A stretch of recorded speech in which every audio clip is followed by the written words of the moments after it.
नमस्कार मित्रांनो, creative maths Marathi या आपल्या यूट्यूब चॅनलमध्ये तुमच्या सगळ्यांचं सहर्ष स्वागत आहे. वाणिज्य संघटन आणि व्यवस्थापन या विषयाची मित्रांनो एक इम्पॉर्टंट प्रश्नपत्रिका आपण बघणार आहोत. बोर्ड परीक्षा 2026च्या अनुषंगाने ही प्रश्नपत्रिका खूप महत्त्वाची आहे. तर यातले सगळे प्रश्न आपण पाहण्याचा प्रयत्न करूयात. तर बघा, लक्षात घ्या, प्रश्न क्रमांक पहिला जो आहे हा खूप महत्त्वाचा असतो. कारण या प्रश्न क्रमांक पहिल्यामध्ये अ, ब, क, ड असे 4 प्रश्न असतात आणि हे 4 जे प्रश्न आहेत ते चारीच्या चारी प्रश्न साधारणतः 5-5 मार्काचे असतात. ओके. त्याच्यामुळे इथे तुम्हाला आउट ऑफ मार्क मिळू शकतात 20 पैकी 20. कारण पहिला प्रश्न जो आहे तो एकूण 20 गुणांचा आहे. ओके. याच्यामध्ये 4 उपप्रश्न असतात 5-5 गुणांचे. यातला पहिल्यातला अ जो आहे, याच्यामध्ये काय करायचं, रिकाम्या जागा जागा लिहून तुम्हाला म्हणजे रिकाम्या जागी योग्य पर्याय लिहून तुम्हाला विधान पूर्ण लिहायचं आहे.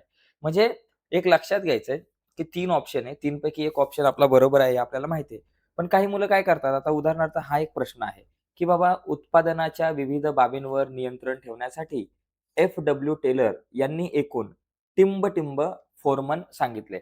आता इथं 8 फोरमन सांगितले. हे उत्तर बरोबर आहे. काही-काही मुलं फक्त लिहितात 8. तर हे असं नाही लिहायचं. ही पद्धत चुकीची आहे. कदाचित इथे मार्क मिळणार नाही किंवा एकाच्या ऐवजी अर्धाच मार्क मिळतील. आपल्याला काय करायचंय, विधान पूर्ण लिहायचंय, की उत्पादनाच्या विविध बाबींवर नियंत्रण ठेवण्यासाठी एफ.डब्ल्यू. टेलर यांनी एकूण 8 फर्मन सांगितले आणि इथं 8 लिहायचं आणि जिथं 8 लिहिले त्याच्या खाली एक अंडरलाईन करायची. म्हणजे 8 या शब्दाखाली अंडरलाईन करायची उत्तराखाली. हे लक्षात घ्यायचंय. जसं की दुसरा प्रश्न आहे, बँका अधिविकर्षण सवलत टिंब-टिंब खातेधारकांना उपलब्ध करून देतात. आता ही कुठल्या खातेदारांना देतात? तर ही चालू खातेदारांना. म्हणजे बँका अधिविकर्ष सवलत जी आहे, हे जे डिस्काउंट आहे, ते कुठल्या खातेदारांना? तर चालू खातेदारांना या ठिकाणी ते ही सेवा जी आहे ती उपलब्ध करून दिली जाते. पुढचा एक प्रश्न आहे तिसरा. एकूण 5 प्रश्न असतात इथे.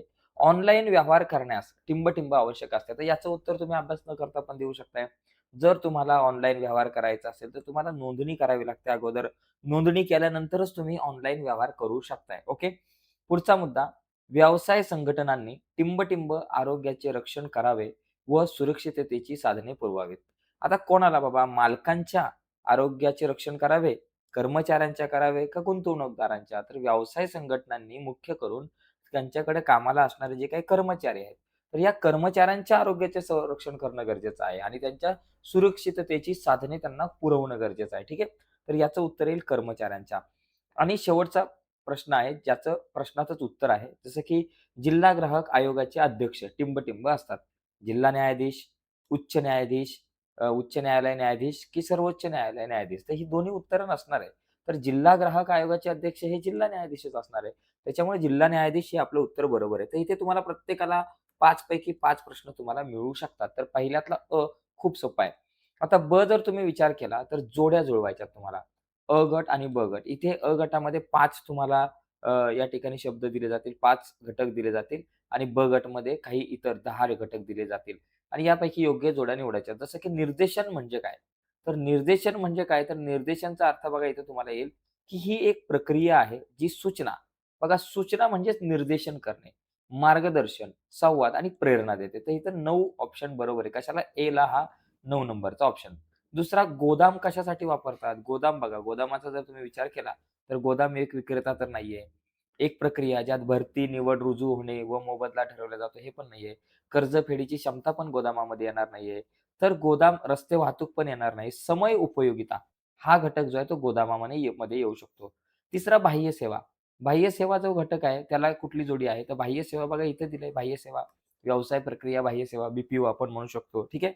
याच्यानंतर पुढचं आहे आपल्याकडं गुंतवणूकदारांप्रती जबाबदारी. आता गुंतवणूकदारांप्रती जबाबदारी काय आहे? तर गुंतवणूकदारांची जबाबदारी काय बाबा? कर्जफेडीची क्षमता त्यांच्याकडे असली पाहिजे आणि व प्रतिष्ठा. ही या ठिकाणी गुंतवणूकदाराप्रती ही एक आपल्याकडं जबाबदारी आहे. पुढचा मक्तेदारी म्हणजे काय होऊ शकतं याच्यापैकी? तर अनेक विक्रेत्यात नाही मक्तेदारी म्हणजे स्थळ उपयोगिता पण नाहीये. समाजाची सेवा करणे हे सुद्धा नसणार आहे. तर या ठिकाणी एकच विक्रेता. जर एखाद्या ठिकाणी एकच विक्रेता असेल, तर तिथं मक्तेदारी आहे असं आपण या ठिकाणी स्पष्टपणे सांगू शकतो. ठीक आहे. पुढचा प्रश्न आपण या ठिकाणी बघूयात. पुढचे काही प्रश्न आहेत. ते त्याच्यामध्ये बघा, क गटात न बसणारा शब्द. बघा, निवड, प्रशिक्षण, समन्वय, नियुक्ती. बघा, निवड आणि नियुक्ती हे दोन्ही एकच घटक आहेत आणि निवड झाली, नियुक्ती झाली त्याच्यानंतर प्रशिक्षण मिळतं. तर ह्या एका प्रक्रियेतल्या या 3 गोष्टी आहेत. पण समन्वय हा पूर्णपणे वेगळा घटक आहे. कोऑर्डिनेशन ज्याला इंग्लिशमध्ये म्हणू आपण. त्यामुळे समन्वय हा शब्द वेगळा आहे. पुढचा बघा बी-टू-बी म्हणजे बिझनेस टू बिझनेस, बी-टू-सी म्हणजे बिझनेस टू कस्टमर, सी-टू-सी म्हणजे कस्टमर टू कस्टमर असेल. पण ए-टू-झेड हा घटक पूर्णपणे वेगळा आहे या ठिकाणी. ओके. पुढचा तिसरा जो आहे, गटात न बसणारा आपल्याला इथे शब्द ओळखायचा आहे. 5 प्रश्न दिले जातील, 5 मार्क आहे. इथं बघा एंडोमेंट विमा पॉलिसी, संपूर्ण जीवन विमा, पैसे परतावा योजना आणि सर्वसमावेशक विमापत्र. तर याच्यातला जर तुम्ही विचार केला, तर याच्यामध्ये सर्वसमावेश विमापत्र हा घटक वेगळा आहे. ओके. इथे बघा जिल्हा आयोग, राज्य आयोग, अशासकीय संस्था आणि राष्ट्रीय आयोग. जिल्हा आयोग, राज्य आयोग आणि राष्ट्रीय आयोग ह्या सगळ्या शासकीय संघटना आहेत.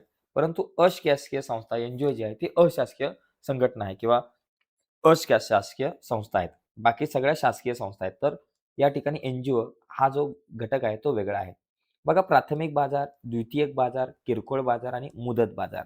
तर यातला किरकोळ बाजार हा घटक पूर्णपणे वेगळा आहे. ठीक आहे. आता पुढील विधाने चुकी बरोबर लिहायचे. बघा पहिला मुद्दा, संघटनात्मक कार्य सुरळीत होण्यासाठी सहकार्याची आवश्यकता नसते. मित्रांनो, हे चूक आहे. कारण सहकार्य असल्याशिवाय तुमच्या संघटनात्मक कार्य जे आहे कुठलंही ते सुरळीत होणार नाही. कारण इतर एखादे संघटनात्मक कार्य जर तुम्हाला सुरळीत पाडायचं असेल, तर तुम्हाला सहकार्याची आवश्यकता आहे. त्याचबरोबर समन्वयाची पण आवश्यकता असते. तर हे नसते जे आहे लिहिलंय ना, त्यामुळे हा जो आहे मुद्दा तो चूक आहे. ठीक आहे. पुढचा प्रश्न आपण या ठिकाणी बघू. पुढे आहे, व्यावसायिक हे समाजाचे विश्वस्त असतात. हे बरोबर आहे. बरोबर. ओके. त्याच्यानंतर व्यवसायाच्या विस्तारासाठी व्यावसायिक सेवा महत्त्वाच्या असतात. हे पण बरोबर आहे. ओके.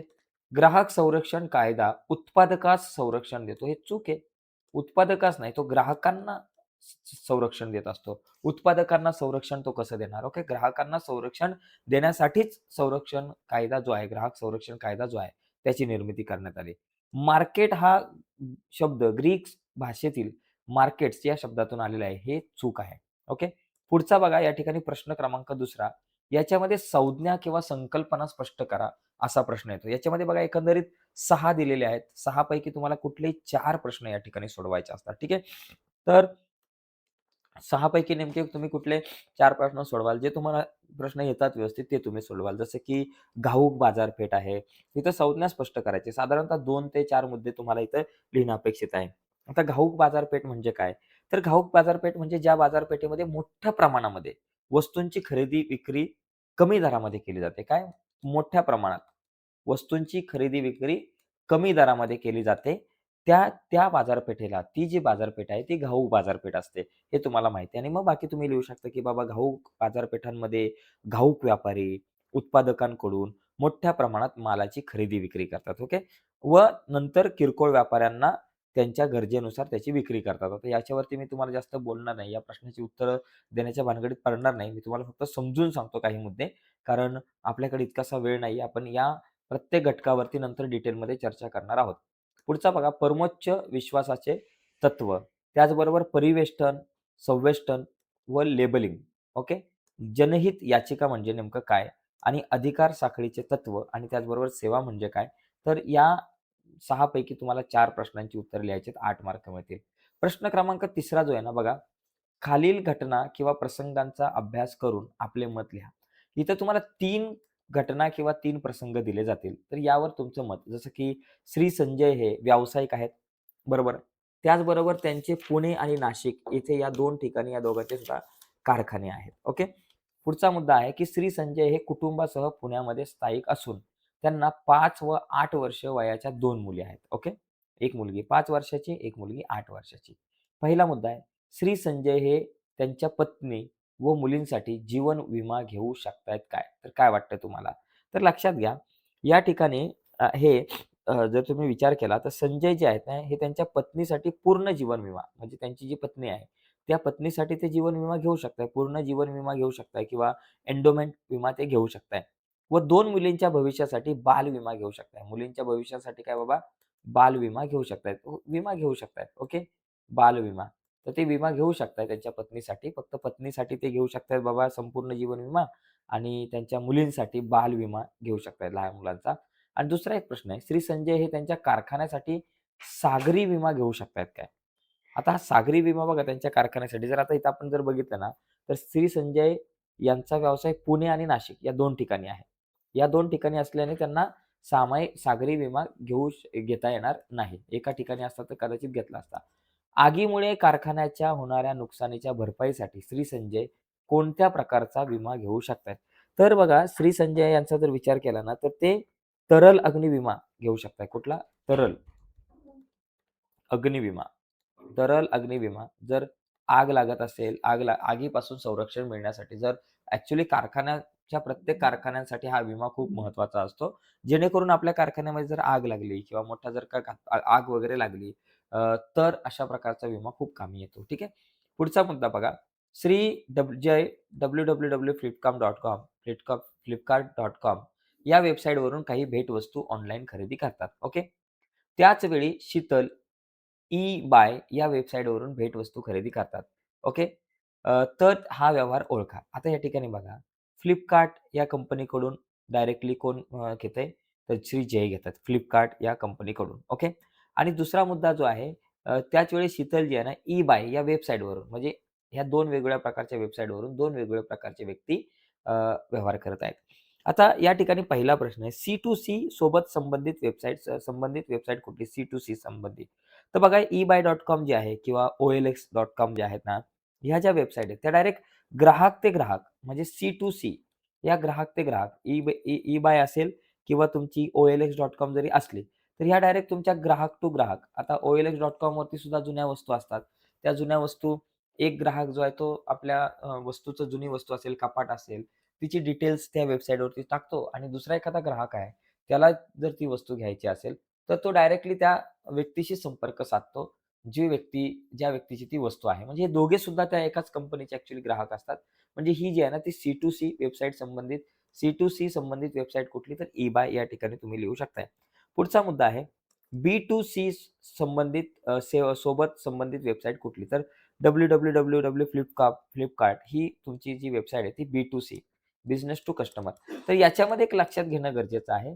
Flipkart असेल किंवा Amazon असेल किंवा Alibaba.com असेल, यांसारख्या ज्या वेबसाईट आहेत ना, त्या सगळ्या वेबसाईट तुमच्या बी2सी संबंधित येतात. हे लक्षात घ्या.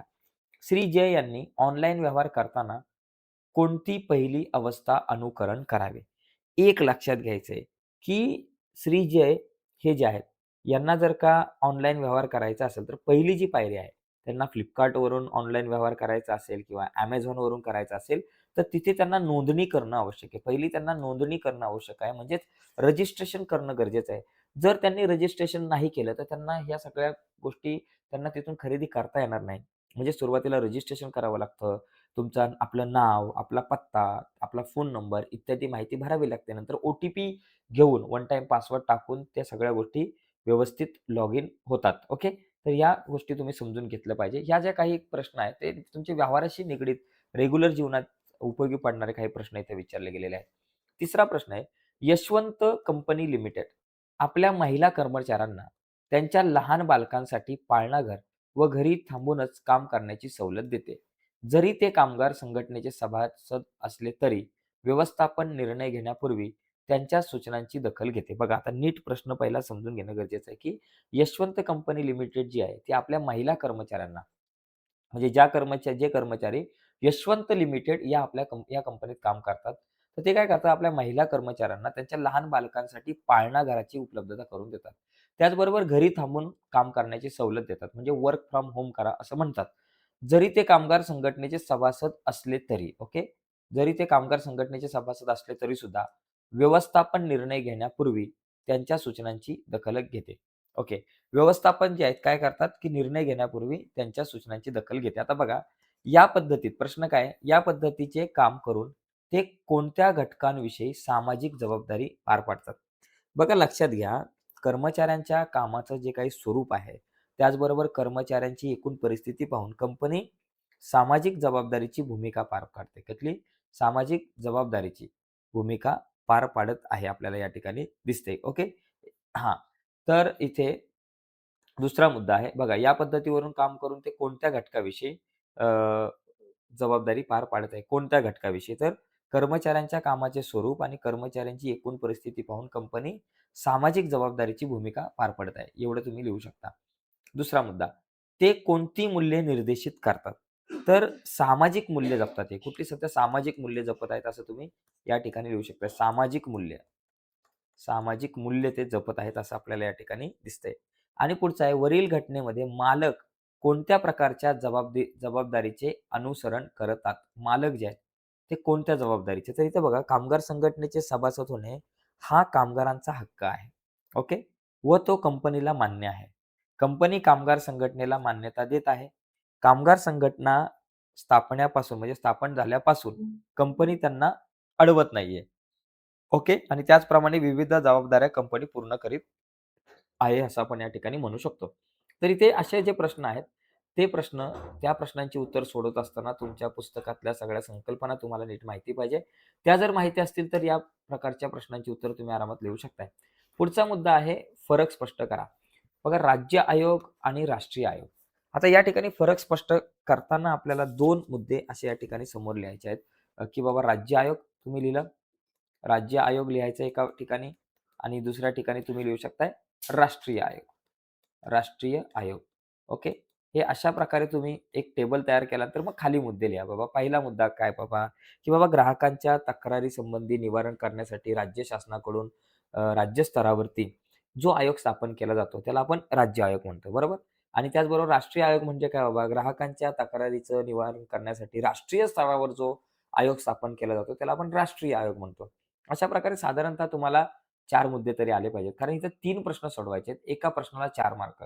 म्हणजे राज्य आयोगाचे 4 मुद्दे, राष्ट्रीय आयोगाचे 4 मुद्दे तुम्हाला लिहिता आले पाहिजे मिनिमम. ओके. पुढचा बघा, मध्यवर्ती बँक आणि व्यावसायिक बँक. तर हे पण बघा, लक्षात घ्या. जी बँक व्यापारी बँकांचे नियंत्रण व नियमन करून देशातील चलन पुरवठ्याचे नियमन करते, तिला आपण मध्यवर्ती बँक म्हणतो. ओके. आणि दुसरा मुद्दा, व्यावसायिक बँक म्हणजे काय? ज्या बँका लोकांकडून ठेवी स्वीकारतात व त्या ठेवींवरील पैसे जे आहेत ते व्यापाऱ्यांना किंवा इतर गरजवंतांना कर्ज म्हणून वापरण्यासाठी देतात. तर यांना आपण व्यापारी बँका किंवा व्यावसायिक बँका असं आपण म्हणू शकतो. ठीक आहे. पुढचं आहे संघटन आणि कर्मचारी व्यवस्थापन. त्याचबरोबर व्यावसायिक प्रक्रिया बाह्य सेवा आणि ज्ञान प्रक्रिया बाह्य सेवा, BPO आणि KPO यांच्यातील तुम्हाला स्पष्ट करायचं आहे. 4 पैकी 3 फरक आपल्याला स्पष्ट करावे लागतात. 5वा जो प्रश्न आहे त्याच्यात थोडक्यात उत्तरे द्या आहे. 3 प्रश्न आपल्याला दिले जातात. तर या 3 पैकी कुठलेही 2 प्रश्न तुम्हाला सोडवायचे आहेत. प्रत्येक प्रश्नाला 4 मार्क आहे. यानंतरचा 6वा जो प्रश्न आपल्याकडे दिसतोय, या 6व्या प्रश्नामध्ये तुम्हाला अ, विधाने सकारान स्पष्ट करायचे आहेत. कुठलीही 2, 4 पैकी 2. जसं की समानतेचे तत्व महत्त्वाचे आहे. बाबा हे सकारान स्पष्ट करा. ग्राहक संरक्षण कायदा ग्राहक हितासाठी संमत करण्यात आलेला आहे, हे स्पष्ट करा. विपणी म्हणजे व्यावसायिकांचे व्यवहार चालणारी जागा, हे स्पष्ट करा. विपणी म्हणजेच मार्केट आपण त्याला म्हणतो. हवाई वाहतूक हा वाहतुकीचा सर्वात जलद प्रकार आहे. हे तुम्ही सकारान स्पष्ट करायचं आहे. ठीक आहे. तर इथे तुम्हाला प्रत्येक बरोबर उत्तराला 4 मार्क आहेत. अशी तुम्हाला 2च उत्तरं या ठिकाणी लिहायची आहेत. 7वा जो प्रश्न आहे, त्याच्यामध्ये 5-5 मार्काचे तुम्हाला 3 प्रश्न दिले जातील. त्या 3 पैकी तुम्हाला कुठलेही 2 प्रश्न सोडवायचे आहेत. जसं की इथं पहिला प्रश्न दिलाय, ग्राहकांसाठी विपणनाचे म्हणजे मार्केटचे असणारे महत्त्व स्पष्ट करा. दुसरा आहे, उद्योजकाची कोणतीही 5 कार्य स्पष्ट करायची आहेत आणि शास्त्रीय व्यवस्थापनाची तत्त्वे आपल्याला इथे स्पष्ट करायची आहेत. तिघांपैकी आपल्याला कुठलेही 2 प्रश्न लिहायचे आहेत. आणि सर्वात शेवटचा 8वा जो प्रश्न आहे तो 8 मार्काचा आहे. गोदाम म्हणजे काय? गोदामांचे विविध प्रकार स्पष्ट करा किंवा तुम्हाला नियोजनाची संख्या सांगून नियोजनाचे महत्त्व स्पष्ट करा. दोघांपैकी आपल्याला कुठलाही एक प्रश्न सोडवायचा आहे. तर अशा प्रकारे ही प्रश्नपत्रिका आपण बघितली आणि अशीच प्रश्नपत्रिका तुम्हाला परीक्षेला येऊ शकते.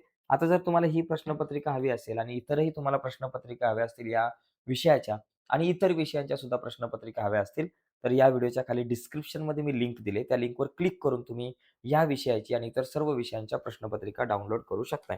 तर आजच्या या चर्चेमध्ये इथेच थांबूयात मित्रांनो. बाय सर्वांना. धन्यवाद.